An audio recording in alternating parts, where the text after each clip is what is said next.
या बातमीचे प्रायोजक आहेत हॉटेल बडे पीर, पत्ता लक्ष्मी मार्केट विजापूर वेस आणि दुसरी शाखा जिंदा शाह मदार चौक सोलापूर। सोलापूर शहरातील तरुणांना मेफेड्रॉन MD ड्रग्सचा पुरवठा करणाऱ्या मुंबईतील मेहमूद शेख वय 51 याला सोलापूर शहर गुन्हे शाखेच्या पथकाने पुन्हा एकदा अटक करून मुंबईहून सोलापुरात आणले आहे।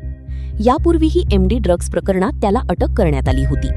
आता फौजदार चावडी पोलीस ठाण्यात दाखल झालेल्या दुसऱ्या गुन्ह्यातही तोच मुख्य पुरवठादार असल्याचे तपासात निष्पन्न झाले आहे।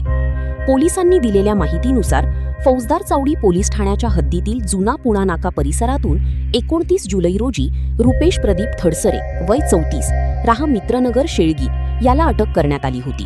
त्याच्याकडून सुमारे 34 ग्रॅम मेफेड्रॉन MD ड्रग्स अंदाजे 6.80 लाख रुपये किमतीचा मुद्देमाल जप्त करण्यात आला होता। गुन्हे शाखेचे वरिष्ठ पोलीस निरीक्षक अरविंद माने यांच्या मार्गदर्शनाखाली सहाय्यक पोलीस निरीक्षक दत्तात्रय माळी, पोलीस उपनिरीक्षक मनोज मोरे व त्यांच्या पथकाने ही कारवाई केली होती। चौकशी दरम्यान रुपेश थडसरे याने रेल्वेने आलेल्या एका व्यक्तीकडून ड्रग्सचा पुरवठा झाल्याची माहिती दिली होती। त्यानंतर तपासाची सूत्रे मुंबईपर्यंत पोहोचली आणि मेहमूद शेख याला अटक करण्यात आली। यापूर्वीही याच प्रकरणात अटक। यापूर्वी 22 एप्रिल रोजी जेलरोड पोलीस ठाण्याच्या हद्दीत सुफियान फुलारी आणि तौफिक सय्यद यांना 43 ग्रॅम मेफेड्रॉनासह अटक करण्यात आली होती। त्या गुन्ह्यातही मेहमूद शेख हाच मुख्य पुरवठादार असल्याचे समोर आले होते। त्यावेळीही गुन्हे शाखेच्या पथकाने त्याला मुंबईतून अटक करून सोलापुरात आणली होती। ताज्या घडामोडीसाठी पाहत रहा लोकराज्य न्यूज मराठी।